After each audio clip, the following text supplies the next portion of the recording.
Hello friends, welcome back to our new video. আপনাদের সকলকে স্বাগত জানাচ্ছি আমার এই নতুন ভিডিওতে। দীঘা থেকে মন্দারমণি যাবার পথে যে মেরিন ড্রাইভটি হয়েছে 35 কিলোমিটারের, সেই মেরিন ড্রাইভের সুন্দর একটি অপরূপ দৃশ্য আমি আপনাদেরকে ভিডিওর মাধ্যমে দেখাচ্ছি। আপনারা দেখতে পাচ্ছেন ভিডিওটি। এটি একদম সমুদ্র লাগোয়া রাস্তা, মেরিন ড্রাইভ এটাকে বলা হয়।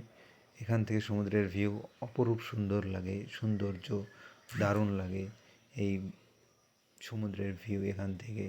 তবে এখানে দাঁড়াতে দেয় না সচরাচর, কারণ এটি একটি রাস্তা। এই রাস্তাটি খুব চওড়া নয়, সরু একটি রাস্তা। তবে আপনারা এখানে আশেপাশে কোনো সাইডে গাড়ি রাখতে পারেন। খুব সুন্দর। আপনারা দীঘা গেলে অবশ্যই এই মেরিন ড্রাইভে ভিজিট করবেন। ধন্যবাদ। ভিডিওটি ভালো লাগলে লাইক করবেন, শেয়ার করবেন, বন্ধুদেরকে জানিয়ে দেবেন।